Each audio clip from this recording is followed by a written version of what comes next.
Hey there. Subscribe to my channel. And also press this bell icon.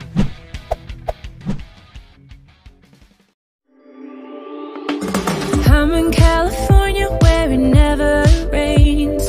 You and I were fighting and I needed space. Every day is sunny, oh that's what they say.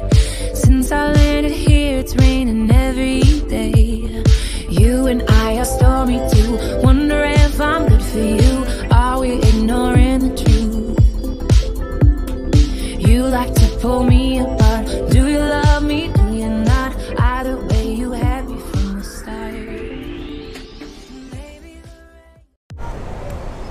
So good morning mga sir. So welcome back to our YouTube channel. So for today's vlog is meron tayo ditong Yamaha R3 na 2021. So for today's vlog is i-review natin yung features nito, konting specs and yung price niya. So kasama na rin yung kanyang sound test. So simulan natin sa kanyang panel gauge. Ito. So once na in-on mo yan, ayan. Then nandito yung kanyang neutral indicator, left signal light, oil check, check engine. So andito yung sa kabila is yung right signal light, high beam, ABS indicator. So try natin siyang i-start. So bago natin i-start yan is meron tayo dito ang tatlong option. So ito yung stable, ito yung kill switch, then ito yung kanyang starter. Yan. Push start lang siya mga sir, so wala siyang kick starter. So dito is andito ang kanyang hazard. So yan, kung makita nyo naka-hazard siya. Ayan. Then dito, ayan yung indicator niya. So i-check din natin ang kanyang passing light. So ayan, working naman ang kanyang passing light. Then high beam, low beam, then horn, then left signal light, then ang kanyang right signal light. So dito sa panel ang makikita natin is ang kanyang gear indicator, tachometer or yung RPM niya. Then andito kanyang speedometer, ito yung kanyang gas indicator. So andito yung oras. So nasa auto tayo, ayan, trip 1. So pag re-reset natin ito, halimbawa yung trip 1 is hold lang natin ng matagal to, ayan, mawawala. Reset yun mga sir, din ito yung select. So select ulit, pwede natin i-reset din yan. So andito yung kanyang consumption, average, then trip oil. So pwede natin siya i-reset, mawawala yan. Tapos hold mo lang ulit ng matagal, yun, mawawala na siya. So sa oras, pag i-set mo siya is sabay mo siyang pindutin, tapat mo siya sa odo, mabibilink yung isa. So sa pag-set is yung reset lang ang pipindutin natin. So ang oras ngayon is nasa 10. Then pag lilipat mo sa kabila is select lang, then mga 15. Yan. Pag okay na, so pindutin mo lang ulit yung select para mawala. So try natin siyang i-rev mga sir.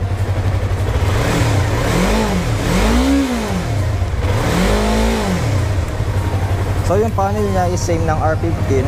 So ayan. Then ang gas capacity ito mga sir is nasa 14 liters. Then dito nakalagay ang kanyang battery. Then ito yung compartment. Merong maliit na compartment niya sa loob kasi yung mga basic tools. Then ito palang tail light niya mga sir is LED light na. Then bulb type pa rin ang kanyang signal light. So dito nakalagay yung plate. So ang kanyang exhaust is single exhaust pipe.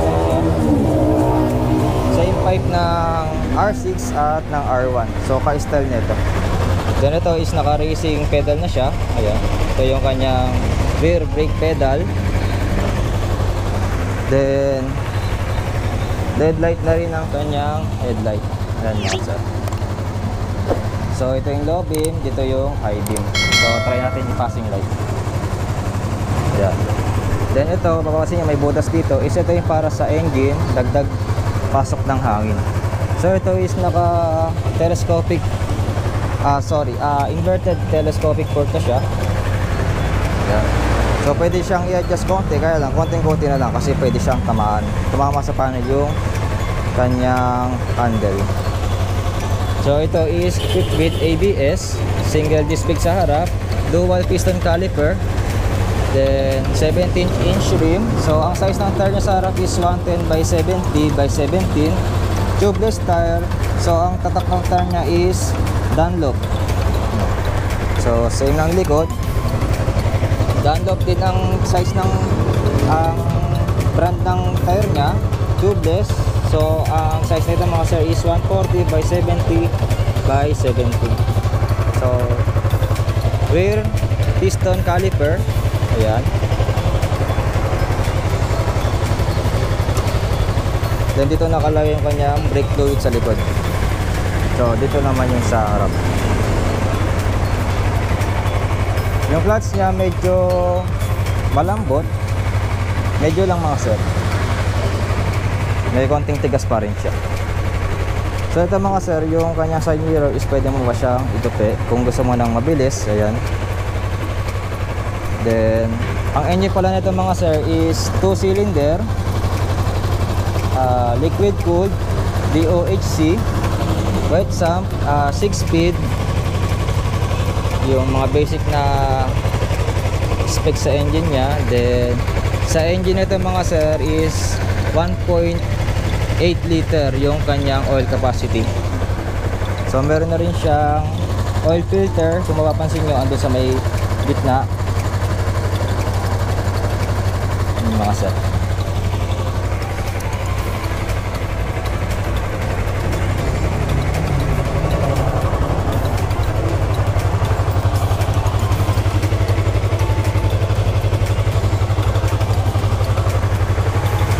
So try natin i-rev.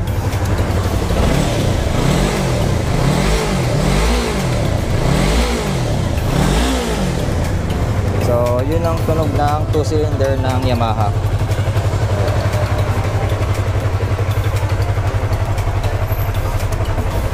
So sa mga gusto mag-inquire nito is comment down below ka lang. Then para ma-entertain din kita kung isa ka sa may dream bike na gaya nitong R3.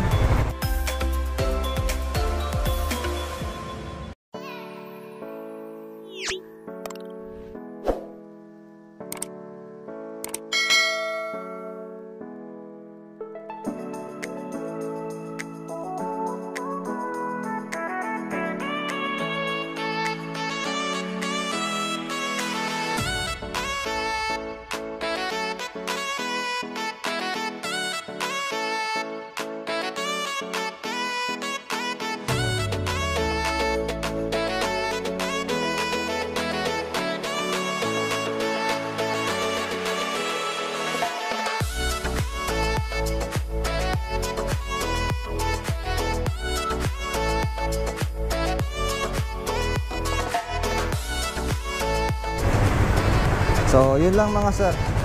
So don't forget to click the subscribe button and notification bell icon for more update videos. Yung para ma-notify ka sa mga bago nating videos and latest motorcycle. So yun lang mga sir.